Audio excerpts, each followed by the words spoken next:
Hi all, welcome to Anime Echoes. We'll be going through Volume 4 and specifically exploring the characters of Roy, Edith and Begg, the idea of escapism, and what I thought about the characters. If you want my overall thoughts on the volume, then check out my Overall Thoughts podcast episode. Without further ado, let's begin with Roy. When we see Roy for the first time, he is introduced as someone who's high as a kite, completely drugged up. He's completely dazed, and from his perspective, all of his surroundings are merging together. A real psychedelic experience.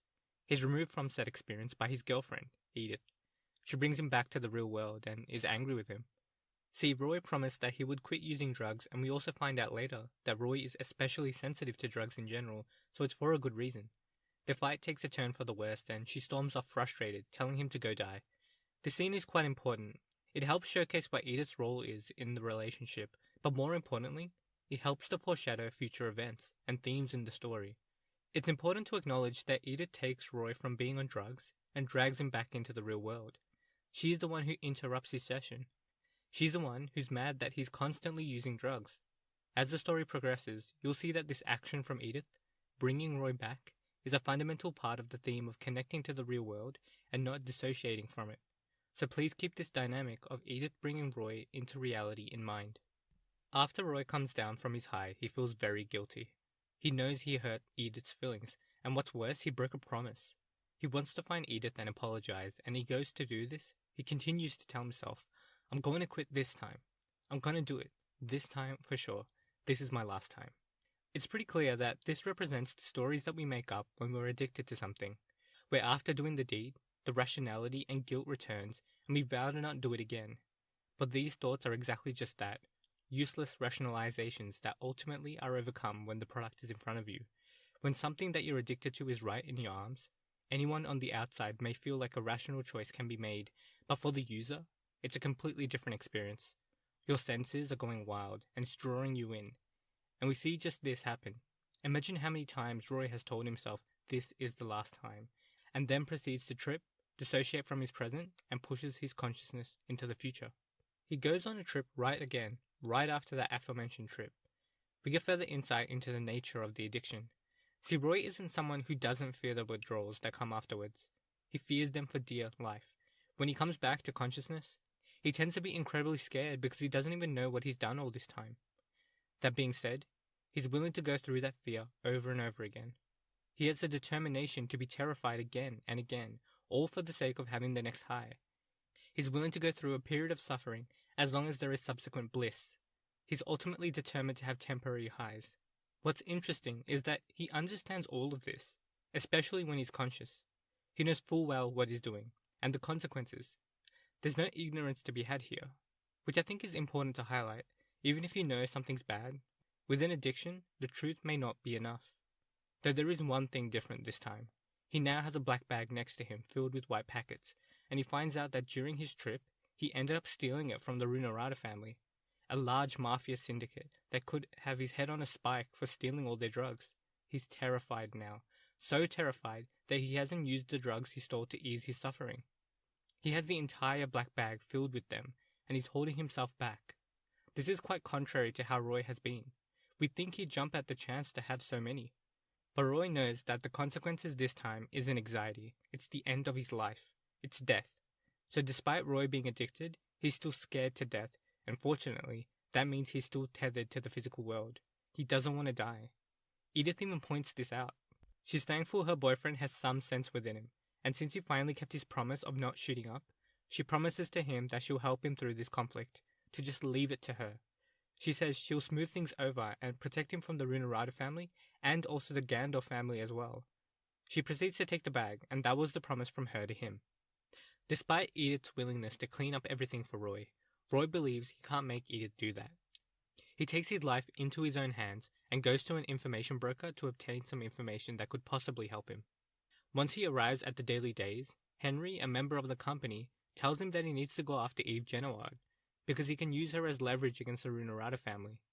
He tells him that Eve's parents and brother were in a relationship with the Runarada family, but they were killed by them. And the Runarada family don't want any of this to get out. Having Eve would allow him to have leverage over the family that would try to kill him. During this scene, we know that Henry is wanting chaos to occur by giving Roy specific information he can use. So in this scene, we the reader are completely under the impression that Roy is getting trolled in some way, and it won't work out great for him. Roy goes and finds their Genoa residence and ends up meeting Eve. To his surprise, Eve mentions the Gandalf family. This sends Roy into a tizzy. He wasn't expecting to hear the other family that he was afraid of. See, the Gandalfs are strictly against the use of drugs, and if they found out he had a bag of them, he's scared that they would ice him, despite Edith working for them as well. He freaks out and thinks that perhaps he's hallucinating, still doped on drugs. I guess if anything happens that doesn't make any sense to him, he tends to believe he's using. He's that reliant on them. Eve's asking about her family. She wants to know what happened to them. Are they still alive? Roy knew from Henry that her family was dead, but he didn't want to break the girl's heart despite contemplating kidnapping her. He knows he would be the devil if he hurt her. He thinks to himself that he doesn't want to take the girl's future away. He's already screwed over his own future. He doesn't want to take away her hope by revealing that her family's dead. Using Eve as a case against the Runarada family would also snuff out her future. They would kill her for sure. And if Eve dies, then he has no leverage anyway. There was no way this plan was ever going to work. There was no way to come out on top. His plan never made any sense to begin with. And then he realizes that Henry screwed him over. Eve asks to see the Gandors. Despite being terrified, Eve and Roy both travel to the Gandor family, and as they do this, they meet Keith Gandor's wife, Kate. They form a connection with her, but they end up getting captured by Claire, disguised as Felix. Eventually, they end up at the Daily Days, and this is the climax location of the novel, the place where all the pieces have come together, but for this episode, we're just following the perspective of a couple characters, Roy, Edith and Begg. Roy and Eve are together at one point at this location, but they lose each other eventually. Roy curses himself and his self-loathing begins. He's disappointed in himself. He wants to stop doing the wrong thing, and then making Edith have to clean up after him. He wants to stop relying on Edith. Eventually, Edith and Roy run into each other, and Edith slaps him in the face. She says she made a promise she planned to keep. Why'd he run off? Why couldn't he just rely on her? It's a heartfelt scene between Roy and Edith finally reuniting, after Roy going off on his own to try solve his own problems. Following them reuniting, Begg shows up, which puts a spanner in the works. Begg tempts Roy with a new drug, a new one that will send him eternally into a feeling of pleasure. A complete escape from reality. Quite the temptation for a person addicted to drugs. Begg knows that Roy is sensitive to drugs, that he had a fairly strong reaction, so he knows that if he takes a new drug, he'll leave the world for good. In order to force Roy to take it, he pulls a gun on Edith. Using her as a hostage, he forces Roy to act the way he wants him to. Roy has no choice. He injects himself with the drug. It's coursing through his veins, tensions running high as the drug enters more into his body. Despite this, Roy takes swift action. He cuts his arm on the window glass, blood spraying out like a sprinkler in order to get the drugs out of his system. A complete rejection of the drugs. He exclaims almost as a war cry that he won't live in a world that doesn't have Edith. There's no fictional world, no pleasureful state that could ever be greater than what he experiences with her. She's his tether to reality, to the world that exists around him. Begg's wondering why he wouldn't want to just stay within his inside world, a pleasure state internally that's completely detached from reality. Well, that's because, as mentioned before, that world doesn't have Edith. Despite his constant need for escapism, he's still attached to the extroverted world, or at the very least, Edith. Roy says, "Don't break my world," which means in essence, don't hurt Edith, because she is his world. This entire scene is accompanied by a fantastic image showcasing Roy's conviction to not only just be with Edith, but also to accept reality. After this scene, Roy's talking about feeling connected to everything again, a feeling that he is the world and that the world is him. He thinks to himself that there's something missing. Within this world, there's no one there except for him. You would think that he's on a drug trip, but turns out he's just waking up from having cut his arm viciously on the window previously. He's in Fred's hospital, and Edith is looking over him. They don't really know what to say to each other. There's a certain awkwardness in their interactions. But ultimately, Edith's really glad Roy woke up. She thought he might not. Roy thanks Edith and apologizes for the trouble he's caused. Edith tells him he doesn't have to worry about the black bag anymore. The Gandals have intervened and taken care of it. So Edith did find a way to solve Roy's problem. While Roy did cause Edith a lot of problems and does put his problems on her, in this specific scenario with the black bag, I think it's clear that the author believes relying on Edith would have been the correct decision. I think the reason for this has to do with promises. See, promises are sacred for Edith. Roy was constantly breaking his promises, but Edith made a promise to Roy that she would solve the problem. And I think Roy was supposed to respect that promise and then finally keep his own by not doing drugs anymore. He wasn't supposed to go off on his own, so while Roy shouldn't put his problems onto Edith, in this case, he was supposed to keep his promise. Promises are supposed to be kept. Anyhow, Roy now doesn't have to turn himself in. The Gandals have covered the situation with the black bag. As compensation for that, Roy will be working with the Gandals from now on. He has a new promise that he has to keep. And that's not just to the Gandals, but with Edith. A precious promise he cannot break. He has to work for them. So basically, he has a bunch of work to do now, and with that, he's caught. He can't do drugs anymore, because it would stop him from working, and since the Gandals are a mafia family and would ice him for doing a bad job, he'll definitely have to do it with a sound mind. Once again for Roy, the fear of death is a good motivator for him to not trip out. But he also has another reason now, or a reason he's always known but only recently allowed himself to fully commit to. The reason is Edith, and as proof, he finally notices that Edith has cut her hair. It took him a really long time to notice, and Edith calls him an idiot for it. Edith's been calling Roy an idiot for everything, so when he heard those words, it felt kind of familiar and right. But this time when he heard it, he was happy. It seems by making his grand decision to be in reality and learning how precious Edith is to him has made his connection with her deeper. She is his world after all. Now this is all told from Roy's perspective, but Edith has many parts to play within this novel which are quickly glossed over. For example, you might be wondering how Edith came to be relying on the Gandals. How are the Gandals not trying to kill Roy? How did Edith end up with Roy? How does Begg show up? We'll now be going through Edith's character and her perspective. So when Edith decides to take the black bag from Roy, she ends up giving it to Leah, a friend at the jazz hall she works at. The jazz hall is part of the Gandalf family, and at this said jazz hall, Nicholas and Aileen are sitting in hearing to this conversation between Edith and Leah. Edith saw the note that Roy left him, saying that he would fix everything himself. She thinks to herself that he's an idiot. He should be relying on her. She told him that she would take care of it. She's willing to do anything for Roy, and I mean anything, even taking bullets for the guy. She really shows a resolve going to the Gandalf family that could potentially kill her. She says she made a promise, and a promise is worth dying for. It's clear that within their relationship, a promise from her perspective is absolute, a verbal exchange where one's actions are now bound to the agreement. As mentioned before, I think Roy also begins valuing promises as well by the end of the novel. She goes to the Daily Days to get some information to find Roy. Henry basically abstains from giving her anything until she gives him some good information, like information about Vino. She comes clean to the Gandals that she believes she betrayed them for not telling them about Roy and the drugs. Now Edith's under the impression that she could potentially die right now. That being said, this entire scene was pretty hilarious. See, the Gandals aren't ruthless monsters. In fact, their brother Claire, also known as Vino, the person Edith's actually looking for, also thinks that they aren't quite cut out for it. They're thinking they can't hurt Edith. She's a woman. If she was a guy, they could just punch him to make everything okay, but since she's a woman, they decide to cut her hair as punishment. The Gandals know that they have a reputation to uphold, and also the Mafia Code dictates that anything done to them should be met with some sort of punishment. But the punishment that they give, like what happens, is that they give Edith a haircut. That's the punishment. Ironically, the haircut ends up making her look even better than before. And luckily for us, there's an image of her haircut too in the novel. I really enjoyed this scene. I thought it was hilarious, just really funny. Like Keith, Luck, and Berger are just complete goofballs. They really aren't cut out to be mafia members. After this, she explains her situation to Claire, who's the person she's been looking for, the person named Vino. They go together to the Daily Days, and Claire proceeds to torture Henry over the tracks and obtain what he needs to know. After this, we can jump to Edith and Roy reuniting together again, and then Begg appearing before them holding a gun.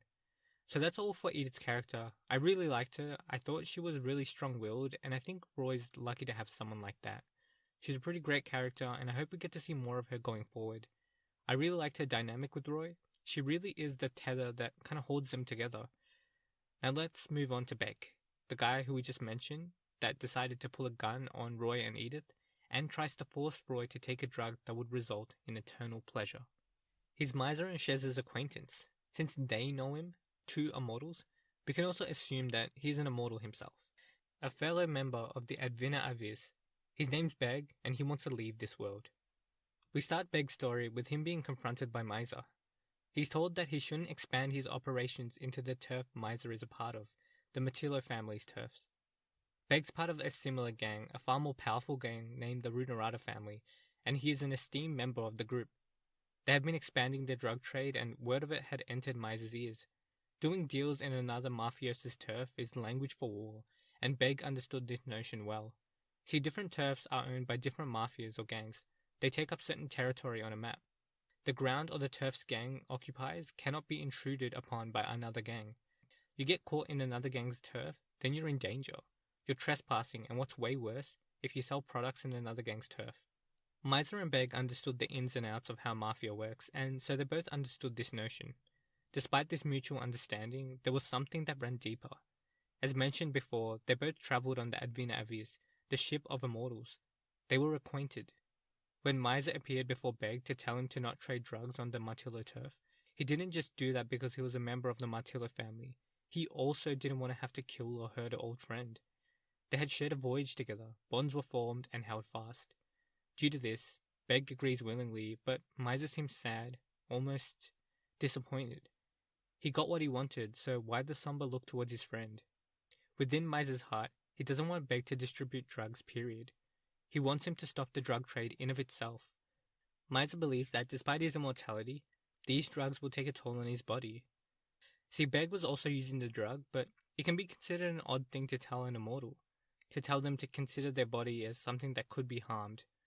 Like, what's the harm of hurting yourself if you don't die? Despite this, Miser is concerned for his soul also. They're doing drugs to the degree that he does it, and the degree that his drug trade makes other people use them, ultimately tarnishes the souls of everyone. Miser believes he's hurting his own soul and the souls of others. While Begg had agreed to seize the drug distribution in Miser's turf, to stop the distribution of drugs in its totality was unthinkable. He didn't see drugs the way Miser did. He didn't see them as products used only by fools. What Begg saw were pills that took him to new worlds. See, when you take these drugs, you get further and further from reality. Taking them too much has an almost hallucinogenic effect. Begg wants others to feel this effect, and he believes that these drugs will allow him to create the best world for others, and also a specific person as well. Now, with Begg's fixation on drugs, it seems to be rooted in a general fixation on the idea of pleasure. He seems to be drawn into this idea. Begg states, people seek pleasure on instinct. Instincts are actions humans make from the most base biological drives, and Begg makes the claim that one of these main instincts is seeking pleasure. He values a state of no pain, a state of only pleasure. He wants to provide this state to himself and others. This is his motivation for the distribution of drugs. It's well-intentioned, but not all well-intentioned actions are actually good. Not every thought is a welcome idea. When we jump to the climax scene from the novel, we'll see just how off his rocker Begg is. During the climactic scene where Begg injects Roy, a man who's been using drugs for a very long time, he wants to see this man before him go into a world that he will never come back from. He's forcing him to use the drug. The drug is supposed to give him eternal pleasure, outside of anything else. He takes quite drastic actions for this to happen. He even holds a gun to Roy's loved one, Edith. Roy injects the drug for the sake of Edith, and Begg believes everything will turn out the way he wants to. As mentioned before, contrary to that belief, Roy slices his arm on window glass to bleed out the drugs, an intense method that showcases his determination to reject the effect of the drug, to not leave the world he's in, to deny the potential euphoria that Begg offers. This action confuses Begg to his core. Why go that far? Why not just accept the new world you would be a part of? You'd be in the midst of intense pleasure.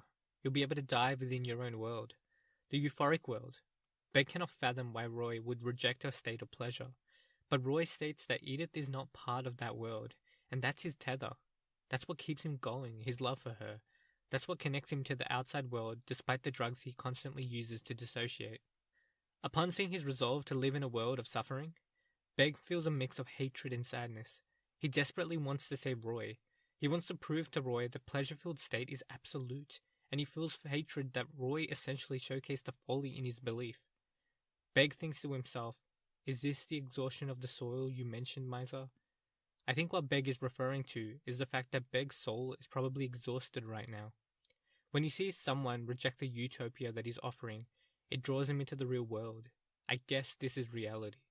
the part of life Beg's been avoiding. When he's forced to confront reality, his soul is laid bare. All this time, Beg's soul has been slowly teared away at with the drugs he's been using, so he's never had a good look at it, so he could never see it. When Roy defies his vision, his soul is laid out for him to see, right in front of him, and it's been exhausted. That exhaustion is what causes him to feel hatred and sadness. He doesn't want to feel attached to the outside world. It is only the inner fantasy of pleasure he values. Chasing after one high after another will make someone eventually dissociate from their reality, and the next pleasure will never be enough. A large part of Beg's folly is that his body is getting used to the drugs, but he still wants to take drugs so that he can experience pleasure without pain. As a final act to perhaps calm the bad emotions, or because of witnessing his own soul, or to stop himself from murdering Roy and Edith, he shoots himself in the head. Is this act of temporary death just an act of escapism, just like the drugs? Instead of feeling the hatred fully and experience the sadness fully, and to actually confront reality, he decides to extinguish it by making himself black out temporarily. After this event, we travel in time to 2002. Begg is in a hospital, and turns out, unfortunately, Begg took a turn for the worst. He's muttering to himself with no hope in his eyes at all.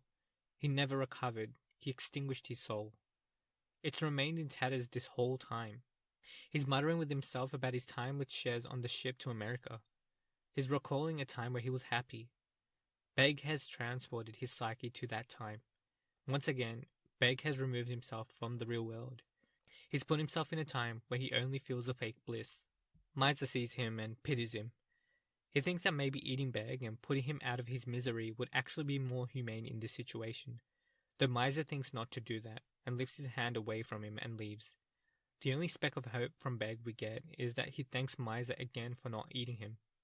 I'm very curious why he thanked him. Is he repeating what he said to Miser a while back? Or is this proof that he sees Miser before him? How actually in the world or out the world is he? Is Begg actually connected to the real world, or has he completely dissociated? Either way, the Begg before us is quite tragic. I thought Begg was a pretty interesting character, and he has a lot of similarities to Roy.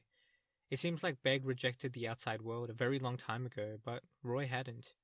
Roy had dipped out of reality many times, but he still had something to hold him back to the world. He still had Edith, and eventually accepts reality in its totality.